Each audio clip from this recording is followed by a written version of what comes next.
ਇੱਕ ਮੇਰਾ ਇਸ ਤੋਂ ਪਹਿਲਾਂ ਗੁਰਮੁਖੀ ਦੇ ਬੇਟੇ ਤੋਂ ਪਹਿਲਾਂ ਸੀਗਾ ਸ਼ੇਰ ਕਿ ਮਾਤ ਬੋਲੀ ਨੂੰ ਲੜੀਂਦਾ ਦੇਵੋ ਮਾਣ ਦੋਸਤੋ, ਹੈ ਨਾ। ਸੋ ਉਹਦੇ ਵਿੱਚ ਇਹ ਸਿਹਾਰੀਆਂ ਵਿਹਾਰੀਆਂ ਨੂੰ ਸਹੀ ਥਾਂ ਤੇ ਜੋੜ, ਤੈਨੂੰ ਆਖਦੇ ਅੱਖਰ ਸਾਨੂੰ ਲਫ਼ਜ਼ਾਂ ਦੀ ਲੋੜ, ਜਿਵੇਂ ਹਾਣ ਨੂੰ ਪਿਆਰਾ ਹੁੰਦਾ ਹਾਣ ਦੋਸਤੋ, ਮਾਤ ਬੋਲੀ ਨੂੰ ਲੜੀਂਦਾ ਦੇਵੋ ਮਾਣ ਦੋਸਤੋ। ਸੋ ਉਹ ਜਿਹੜੀਆਂ ਬਰੀਕੀਆਂ ਨੇ, ਜਦੋਂ ਮੈਂ ਪੰਜਾਬ 'ਚ ਕਈ ਵਾਰੀ ਹੁੰਦੇ ਆ, ਕਈ ਵਾਰੀ ਸਰਕਾਰੀ ਬੋਰਡ ਵੀ ਹੁੰਦੇ ਜਾਂ ਕਈ ਥਾਵਾਂ 'ਤੇ ਹੁੰਦੇ ਆ, ਤੇ ਮੈਨੂੰ ਲੱਗਦਾ ਯਾਰ ਕਿ ਅੱਛਾ ਇੱਥੇ ਬਿੰਦੀ ਲੱਗਣੀ ਸੀ, ਇੱਥੇ ਸਿਹਾਰੀ ਲੱਗਣੀ ਸੀ ਕੁਝ। ਸੋ ਉਹ ਚੀਜ਼ਾਂ ਮੈਨੂੰ ਬੜੀਆਂ ਰੜਕਦੀਆਂ ਵੀ ਆ, ਤੇ ਜਿੰਨਾ ਕੁ ਮੈਂ ਹੋ ਸਕਦਾ ਕਰਨ ਦੀ ਕੋਸ਼ਿਸ਼ ਕਰਦਾ, ਕਿਉਂਕਿ ਮੇਰੇ ਜਿਹੜੇ ਸਰਕਲ ਦੇ ਸਾਰੇ ਲੋਕ ਆ ਪੰਜਾਬੀ ਲਿਟਰੇਚਰ ਦੀ ਡਾਕਟਰੇਟ ਆ, ਕੋਈ ਉਹਦਾ ਪ੍ਰੋਫੈਸਰ ਆ, ਕੋਈ ਉਹਦਾ ਹੈਡ ਆਫ ਦੀ ਡਿਪਾਰਟਮੈਂਟ ਆ। ਸੋ ਮੈਂ ਉਹਨਾਂ ਨਾਲ ਲੜਦਾ ਰਹਿੰਦਾ ਕਿ ਯਾਰ ਤੁਸੀਂ ਇਹ ਉੱਦਮ ਕਰੋ, ਸੈਮੀਨਾਰ ਕਰੋ, ਮੈਂ ਜਦੋਂ ਵੀ ਵਕਤ ਹੋਊਗਾ ਮੈਂ ਵੀ ਉੱਥੇ ਆਊਂਗਾ।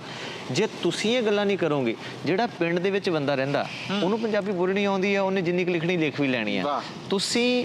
ਅਸੀਂ ਉਹਦੇ, ਜਿੱਦਾਂ ਤੁਸੀਂ ਨਹੀਂ ਕਿਹਾ ਕਿ ਉਹਦੇ ਬੋਦੇ ਸਵਾਰਨੇ ਨੇ, ਉਹਦੇ ਉੱਤੇ ਗੋਟੇ ਵਾਲੀਆਂ ਚੁੰਨੀਆਂ ਦੇਣੀਆਂ ਨੇ, ਉਹਦੀ ਲਿਪਸਟਿਕ ਲਾਉਣੀ ਆ, ਤੇ ਇਹੋ ਜਿਹੀਆਂ ਚੀਜ਼ਾਂ ਜਿਹੜੀਆਂ